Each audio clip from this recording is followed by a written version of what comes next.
Hi, Mark. How are you? Um, my name's Mike.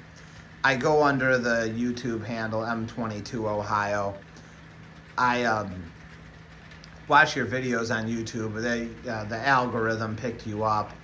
I find your channel. I like it. I live just west of you in Fairview Park, Ohio. Not too far from Youngstown at all. Actually, for a while. Not that anyone would care. Um, But for a short time in 2023, I worked in North Lima, Ohio, at the ABF terminal there. Um, but anyhow, the one thing that I wanted to say was I enjoy your YouTube channel a lot. I'm not a railroad person either, never have been, never will be. But I do have this model train layout in my basement that I built. And obviously, I'm not the best at scenery and I'm not the best at modeling. But it was when I put it together, I got to thinking, you know, what is exactly what you're talking about, the business end of all this, and who would the customers be, and what would they get? And then I thought, there has to be a reason for everything. Oftentimes you just see cars and stuff, and it all seems kind of random, but there's more to it than that. And when I put my railroad together, I wanted to model what would be what a legitimate thing would be.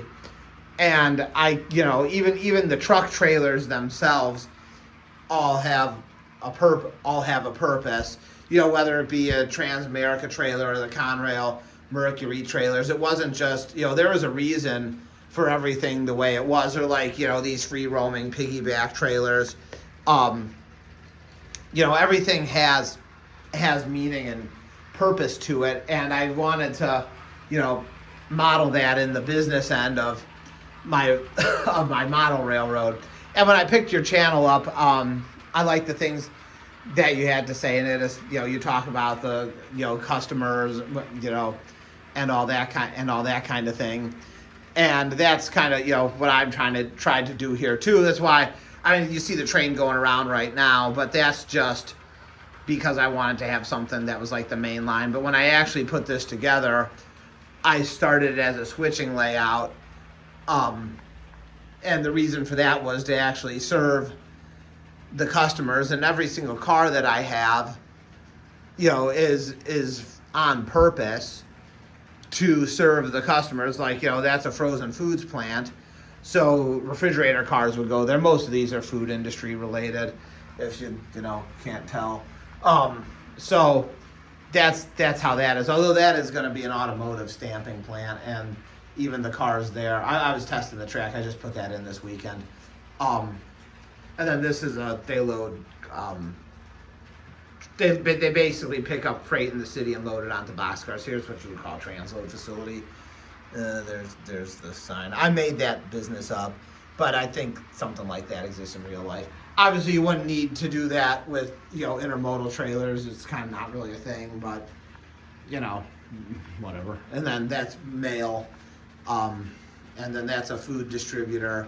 This is a trucking company, and it's also Transamerica. Trailer rental and equipment leasing.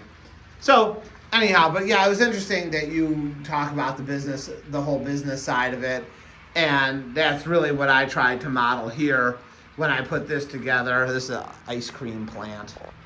So they would get cars at an ice cream plant would get corn syrup and some dairy and chocolate and all that kind of good stuff.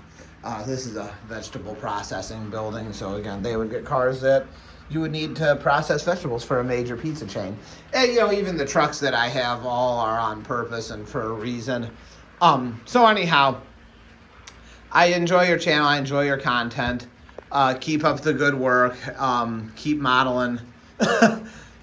However you want to do it. But I think it's nice to see more emphasis on the business side of it, and the customer relations, and customers and who they would be, and that kind of thing. And I think that that's all good, and I think that we need more of who the customers would be, and the reasons for everything that go on. So good job. Thank you so much. Have a nice day.